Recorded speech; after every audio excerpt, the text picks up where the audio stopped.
All right, good morning, everyone. I am very excited to be with you here today. So excited, in fact, that not only do I have my team here, my co-founder is actually here for the first time in Berlin. I have a quarter of my team watching this live, hey guys, right now on the East Coast of the United States at 3 o'clock in the morning. Because what we have today for you is really what we feel is a big step change in how MESs are used, how they're deployed, and how you interact with them. And last year when I was here, I promised all of you AI, and boy, will there be AI today, and a lot of it. But more than just AI, we're actually going to be announcing a number of other big surprises here as we go through all of this, because we just feel that as the industry evolves, there's going to be some changes. And so today we'll walk you through all of that. And if you're not familiar with us, this is actually our 10-year anniversary. So Gary and I started the company 10 years ago now, which is pretty remarkable. But what's important about that is we've been deploying cloud-only systems for 10 years. So this is a decade's worth of experience now, a decade's worth of work, where we're now handling over 4 million API requests a week with extraordinary uptime and performance. We've raised over $200 million now, and we're working with some of the best companies in the space, including the Moderna, as well as Catalent, who you'll be hearing a case study about a little bit later, where everything I'm going to show you, sans AI, because they haven't even seen it yet, Catalent has rolled out. So let's get into it.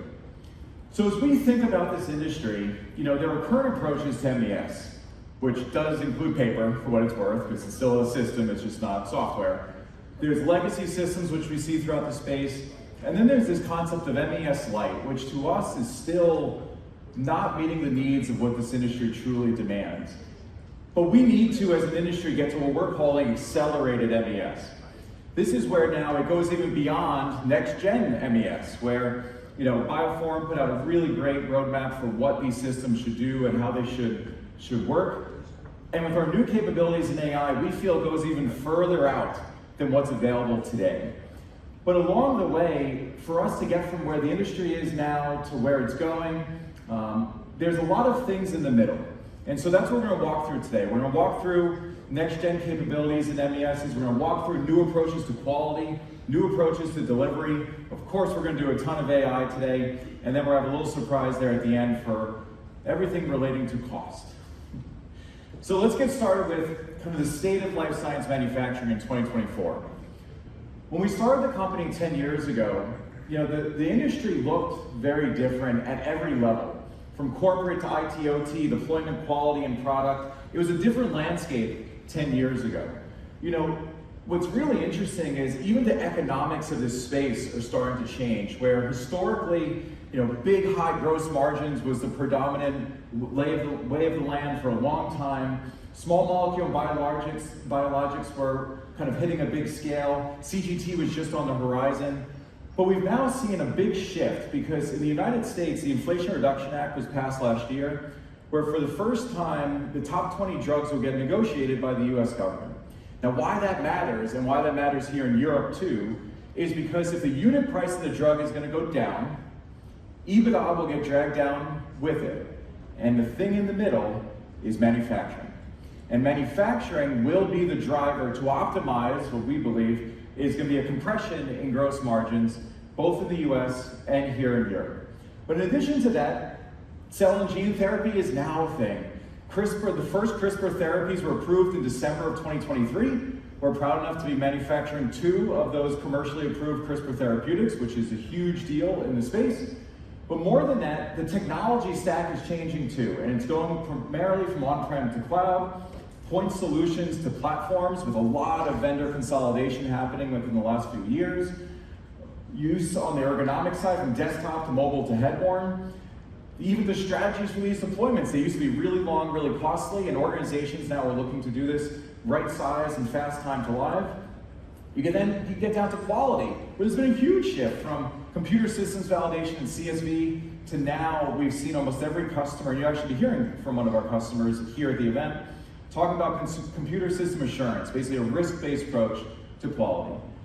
But it's that part at the middle, and maybe I should have made it a little bit bolder, but there is now a shift from deterministic software that is basically not much smarter than a form, to intelligent software. And in the middle of all this, there just seems to be a digital chasm where current systems and current approaches are just not meeting the strategies that organizations are looking to adopt. And so through this presentation, we're going to build up to what we're calling accelerated MES with all of our AI capabilities. And we're going to start with next-gen capabilities. Because what's really interesting is we still don't see RFPs that include next-gen functionality. The overwhelming majority of the RFPs that we are a part of, we do not see next-gen capabilities listed, we don't see them highlighted, and there's part of it which is, it's possible that folks just don't know some of this stuff exists. It's maybe hard to go from the bioform kind of outline and concept to practical application of it. But what we're going to do today is we're going to walk through these capabilities because a majority of this industry right now is still over here, where it's either manual, legacy, or simple cloud. And that, if we really as an industry want to get to where this industry is headed, we need to include true next-gen capabilities for high-speed new product introduction, cell and gene therapy with a focus on gene therapy, platform consolidation, just like was spoken about in the last conversation about the MES to automation to the LES to the subsystems, a connected network to stitch together all of your sites and teams in a single platform, and of course, AI. And so what we're going to do, we're going to get this started. We're going to start by taking a CGT T-cell expansion record, and we're first going to start without AI. And what's going to be a bit wild is that when you see this, and this will be unique in and of itself, when we get to AI, this is going to feel really stale. This is going to feel like an old way of doing things, even though these are next-gen capabilities. And so we're going to start off by, to enable faster iteration, we're going to take that paper record, we're going to augment that paper record and turn it into digital. Once it's digital, then we're able to actually interact with this with no code completely, absolutely no code. Then you can convert it into a highly complex and sophisticated MES workflow. But then we build something we call designer mode for in-suite authoring. So if the whole goal is faster iteration, faster cycle time, it's not just about a no-code recipe, it's about being able to make changes, not at your desk, but on the shop floor in real time. Because when you can make changes, you can adopt these recipes, you can improve them really fast, and be able to adapt to all the changes that are happening in your facility. Now, the next interesting thing is that the systems can't just be light MES. They need to be full-featured. You guys work on really hard things. So in this case, we really strongly believe that it needs to include next-gen features like kitting. Kitting is so common, yet it's not deeply embedded into an MES system. And so now you can have a fully embedded kitting capability where you just scan your kit, automatically consumes your material in one shot. But then not only that, weigh and dispense historically has always been a separate module. We've embedded it into the core workflow because your operators are constantly working through whatever tasks that they need, and they just want an easy way to even do weigh and dispense. So the whole goal here is to be able to take a system that was previously very rigid and code-driven, turn it into no code, have it be really intuitive, and then layer in these advanced capabilities from there. And we'll skip. In addition to that, though, people work with their two hands. Operators are on the floor, they're mobile, they are moving, and so a next-gen system is not just a web-driven system, but a mobile-driven system too. Because to have something to match the ergonomics and the mobility of the space is something that ultimately we feel will enhance the operator experience. And if you can enhance the operator experience, we've seen an increase in the reliability and the output of those operators, and so we've embedded native mobile directly into the platform too. Let's skip. Additionally, one of the big tenets of Bioform's MES of the future is to have review by exception. But it's not just review by exception, because when an exception comes up, it's sometimes often hard to tell exactly what was this exception, what was going on, how can I see? And so we've embedded capabilities with augmented reality to be able to actually take photo and video of what the exception occurred, and then that will be attached to your exception record. There's even a way where you'll see the next screen to have live augmented reality. So if an exception comes up, in this case, where's Chris? Yeah, it's Chris's home. So, he's taking a picture of his pint glass, I see. Yeah, did his best.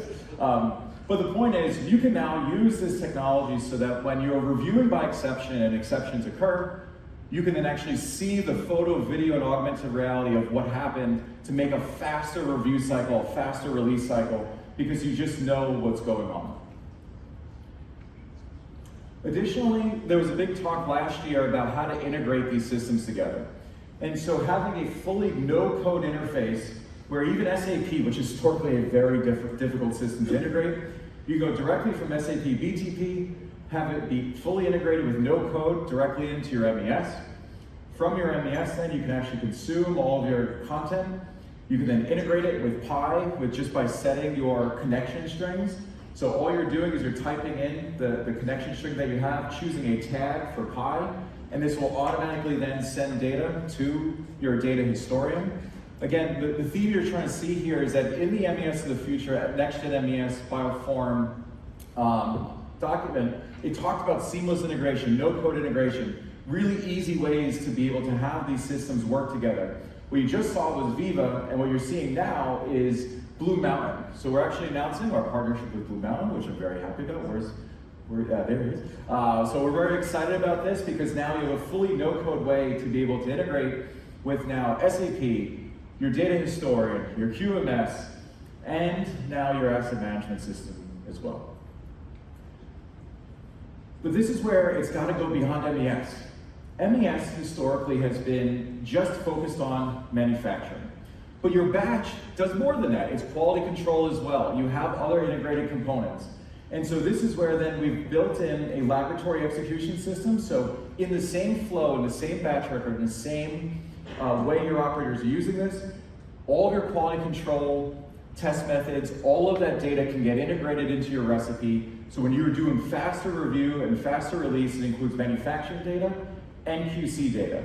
But it also includes now automation. So this is where there's going to be platform consolidation, and we feel very strongly about this, that your MES, which is historically your manual execution, your DCS, which is your automated execution, your lab systems, they might as well be on a different planet. They are all now going to be consolidated to a single platform, because then all of that content, all of that data can be in one place, and that can enable a faster way in which your team can deploy these records, review them, release them, and ultimately adapt them for new products. But one of the big tenets of the next-gen MES features is to have multi-site connection. So we built out something we're calling the Connected Manufacturing Network. This is where you can have all of your sites and teams connected together and be able to transfer data seamlessly between all these different sites and teams, so your MES, which is historically installed at one site, now it can be raised up to an enterprise level to be able to transfer any content, be able to integrate these sites together, harmonize and standardize your records, and have it all be in one system. Because you'll see now that why this matters is you're building up towards AI in the sense that the back-end infrastructure for how you do all this really now starts to scale. So this is our cloud architecture that's fully containerized, all built in microservices, extraordinarily high uptime, instant updates and releases. All of these capabilities that were once an idea 3 years ago in the Bioform Next-Gen MES have now not only been built, but they've been deployed at scale too. So part of this is, even if you don't choose Apprentice, I want you to leave this event knowing that this is possible, knowing that these capabilities do exist, and starting to demand that your partners and your teams input this, and the vendors, are including this in your RFPs so that you know this all works. Because then once you have this next-gen product, okay, and you can do these capabilities that were laid out in the roadmap, well, then you also have to take a new approach to delivering quality too. Because there's been a big rise on the CSA side of things, a risk-based approach to quality. This big shift where it's the burden of doubt is effectively being moved onto the vendor, and you're trusting the vendor as you're going through and validating your system. Now, what's interesting about this, what we've learned, is that the traditional IQ, OQ, PQ process actually isn't enough to enable CSA. Because if the whole goal is to trust the vendor, go through, review how they're handling things, and ultimately then you leverage that to be able to deploy your systems, what we found was that the IQ and OQ wasn't sufficient enough. So we added on something we call our certificate of performance. We are now sharing every single test case that we run internally with full transparency to our customers. All, I think, 5,000 or 6,000 automated tests that we run across this thing, every single result. Because to us, in order to move to a risk-based approach, you must have the confidence that your vendors are testing this software to a level that meets your quality bar.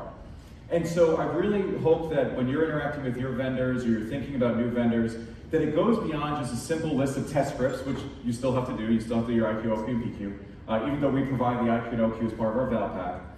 But I also recommend that you start asking your vendors to share with you all of their test cases, all of them.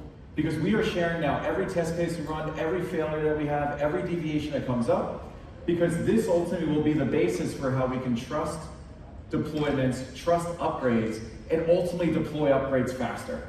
We're doing now 4 releases a year, major releases a year, and our customers are upgrading 2 to 4 times a year, and this is how they're doing it. Additionally, the strategy for how sites gets rolled out or MES gets rolled out, we feel has to change too, because historically they've always been sequential. Site 1, Site 2, Site 3, Site 4. Instead, we developed this concept called group activation, where you prove it out at your first site, and then you turn them on at the rest of them, simultaneously. And that may sound a bit extreme, but this has been proven. We've actually now done this with Catalent. So Catalent is one of our longest serving customers, one of our, one of the best customers that we've had throughout those years. And so Catalent, if you're not familiar with them, they are the leading CMO in the world. They have over 17,000 employees, 1,000 customers.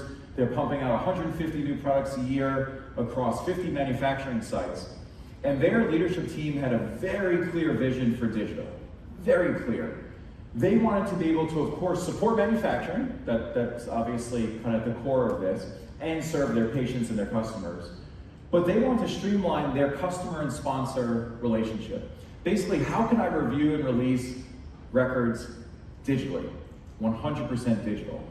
But they also want to progress really quickly and really cost efficiently, because traditionally the MES model has been long, it's been expensive, and they just wanted to take a new approach to all of this. And so they partnered with us, where then they've now deployed this simultaneously. They group activated 6 sites simultaneously. I think we have 4 of them in Europe here too, right? 4 sites here in Europe. So yes, this is not just a US thing. 4 sites in Europe, simultaneous go lives. When they set up a global COE team, they then worked with a very strong site team to get it dialed in. But at the global level, they were able to streamline all their quality operations and IT to make really fast decisions and push that down to the sites. But then, by having a no-code solution, all of their operators, all of their SMEs, they developed the recipes themselves. So IT wasn't needed, an SI wasn't needed, they did all of this themselves. And so this has been a wildly successful project. We're actually sharing more at Pharma MES USA, so be on the lookout for that. But now we're finally getting to AI. And the whole point was I wanted to build all of you up to this, because everything you just saw were already new techniques. They were already new techniques, they were already new capabilities. But now this next generation of capabilities, we feel are going to really change how MES is used, consumed, and interacted with. And so that's where we finally start to cross this chasm. And so, funny enough, we named the company Apprentice 10 years ago, because we always believed in this vision, that one day, I didn't think it was going to take 10 years, I want to be very clear about that. One day, 10 years later, there was going to be some intelligent system working alongside humans to create a result that neither the human nor machine alone could do. And so finally, what we've done 10 years later, we've embedded AI every step of the manufacturing system, from design to creation, simulation to execution to review and optimization. It's everywhere, across the entire system. So let's start with something fun. Right now, almost the majority of you, I'm sure, if you're on paper, you still have a ton of these records on paper. And so now what you can do is you can take that paper record, we're entering just a name here for cell record. You choose our new AI procedure author, skip ahead a little bit. You select procedure from PDF, you upload your PDF, and what this will do is it will then extract all of the content from your paper records digitally with AI. And what it will do, just give it a second, is it'll now convert all that entire record to digital in one shot. But not just one shot, not just your title and description, all of your associated process actions too. So if you had embedded in a step to capture data, input values, have different conditions, etc., it will extract all of that for you and go from paper to digital in one shot. So this is where it's no longer about typing or writing code or doing anything like that. It's all digitally. Now, let me skip ahead now to the next one, where now you can do the same thing from a prompt. So if you don't have an existing record, so say you want to start a new process from scratch, you can go through the same process, but in this case now, you can enter a prompt where you can create very complex recipes, and we've done some really crazy stuff internally that we've seen, but you can now just type in a prompt directly into the platform. In this case, this is for a wet granulation record. I want a full wet granulation record with all my associated process actions, and I want you to make it as detailed as possible. You hit create, and what this will now do is in one shot, it will create your entire digital record. In this case, it was fairly simple, but what's interesting now is it'll actually even make recommendations to you, which now we'll get to the next part. Because now, once you have your digital record, you uploaded it, you created it from a prompt, it will make recommendations on how to improve it. So in this case, it has a whole list of recommendations here on, well, maybe we should add in a little more detail on step 3, maybe we should add in a little more equipment checks and status checks. It asks, hey, would you like to update your record now? And you just say, well, yes. And so you type in yes alongside your record. Please implement the recommendations is what this is saying here. And as soon as you do that, then this whole record will get updated with all those associated recommendations. So now you have this really rich AI copilot directly embedded into your authoring flow. So you go from not even paper to digital, concept to digital immediately. And not only that, I don't really like typing, kind of drives me nuts. Or I should say clicking. And so in this case, you could even type with natural language, hey, add a step, in this case, add a step after the select incubator to, all right, Chris, type a little faster, to inspect the, I don't even know what he wrote. Chris, what do you write? He did his best, Chris. But anyway, the point is then it will interject that series of steps directly into your recipe in real time. Okay, so if you have your record, you got it digital, you made your changes. One of the biggest issues that we see is testing. Testing is really difficult. Testing takes time, it's manual, it's lengthy, there's prone for lots of issues that come up. And so we built in fully simulated AI-based runs, where you can now test all of your runs digitally with AI. So this is here where we're gonna go through a happy path. You can actually choose the experience of the operator, whether you want a new operator experience. You can set a standard deviation for how long this simulated AI operator will execute. And then when you run it, it will actually fully simulate that whole record digitally. And so in this case, it took 1 hour and 15 minutes. Every record is fully simulated, or every value is fully simulated and created. The amount of time that it takes is simulated as well. So if you want to test to see how long will this record take to run, what will my values look like, how will I think about all this as it's being created, all that now is done with AI. But we're not done. There is so much more.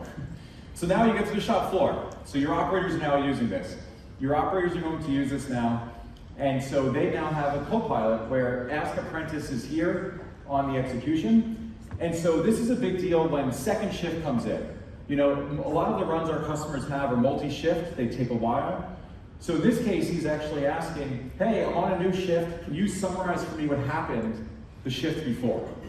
So now you have full context awareness for what is actually happening in your production manufacturing, and your operators now have full visibility into everything that's happened prior to when they came in and they got on that shift. So here's a nice little summary. He's also asking, have there been any exceptions? Have there been any exceptions so far? And why, yes, there have been a series of exceptions. There was a cleaning exception, a calibration exception, and he's also asking about which values were captured, basically what were the trends as I was executing all of this.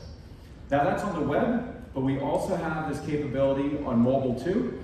On mobile, it's really nice. It's a very native mobile experience. It feels like you're using your iPhone because it is. It's a native iOS app. So the chat interface for your operators is really, really slick. And this way, they now have access in a natural language interface to be able to interact with any of their data, any of their content that they want right on the shop floor in a very easy interface. Okay, so let's keep going. So then once they've actually executed, your record is done on the shop floor, you need to review this. You need to review it, and you need to be able to ultimately release this. So what we also have now is once your run is completed, and this is our summary view, so these are all the values that were captured, we also then provide for supervisors and reviewers a nice little summary card, because especially we have some customers that are running like 20 to 30 batches a day or even more. Where's Matt? Yeah, how many batches is Italy running? Like a lot. Hundreds. Oh, even more. Yeah, okay, a lot. Yeah. And so the point is, having a summary card allows you to very quickly understand what's going on in this run, what were the exceptions, and as a reviewer, I can actually ask questions about it. Were there exceptions? What happened here? How do I think about this? How can I ultimately review and release faster? But now once you're done though, the whole goal is to iterate now. As an industry, we must iterate, we must evolve our recipes, and the best way to do that now is we have this capability with AI, where now we have this new tab called recommendations. Now what's really interesting about this is it actually noticed that this step there was an issue on. So it knew that there was an issue at this step. So for the mixing ingredients step, it noted that the equipment was getting old and should be replaced. Thereby, we should adapt that step to use a different piece of equipment or have a different condition associated with it. So it's smart enough now to actually be able to take what happened when you're running and then make recommendations based on top of that, because it now knows and has full context on everything that was happening on the shop floor. What do you guys think? It's kind of cool? Yeah. All right. So I would remiss to not bring up augmented reality, because AI is one part of the equation, but augmented reality is too. And so we've embedded AR in every part of the process, from remote collaboration to Technique Media to Vision Pro, natively running on the Vision Pro. But I have one more thing to help accelerate MES. One more. Because cost is often a really big part of the overall equation. How do these systems get deployed? How fast? What are the resources? And historically, everything I just showed you was hidden behind a sales process. You typically have to call a sales rep. You have to go through a whole demo process. You have to go back and forth. Sometimes you have to even spend money before you get to a POC. So today, we're actually announcing that we are offering now a free trial directly from the website. So if you want to take out your phones, everyone here has access to a 30-day free trial. So everything you saw, even if you're not an apprentice customer, I highly, highly recommend that while you're at this show, try out the new AI capabilities. Because all the new AI capabilities, which are completely embedded in all of this, will allow you to understand how are these systems evolving. How do I then want to work with my vendors? How do I want to work with my partners? And so this has no sales. Like literally, you just sign up on the website, a form, and you get an email. You are not talking to humans. There's no credit card, there's no commitment. Our whole platform is available now as a free trial. Additionally, we now have set a price with clear and transparent pricing, and we've right-sized this to be $125 a user a month for our core platform. So very big change in how these systems cost, how they're deployed, the capability set. And so I do challenge all of my peers here today at MES. The QR code is back in case you didn't scan it the first time. But while you're here at the show, I really hope that you have a chance to go from paper to next-gen MES to accelerated MES with AI. Because we really feel that this is going to completely change how this industry adopts this technology, uses this technology, and ultimately interacts with software. Because it's no more a form. There's fully embedded AI capabilities through and through. So please do sign up for the free trial. It's also available on our website, and of course, feel free to stop by our booth as well. Really encourage you to try all this out while you're here at the show. And so with that, yeah, any questions?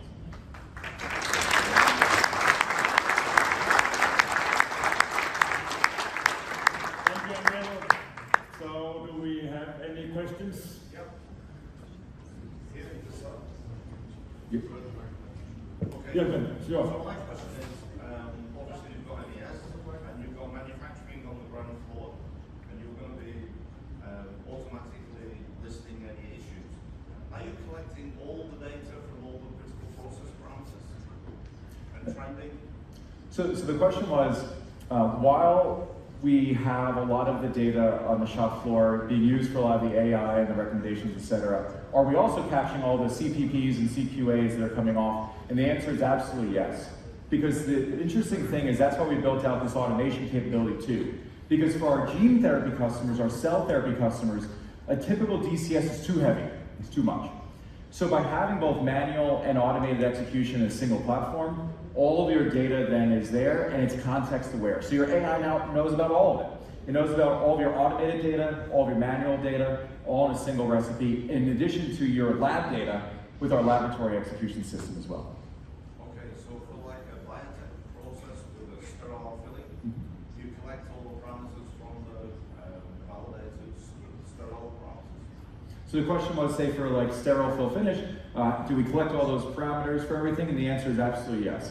So the whole system was designed so that all of your data as you're going through, whether it's manually collected or automatically collected, and whether you use our automation system or a traditional DCS, it's okay. All that data then gets brought into one system, but we also have it where it's global.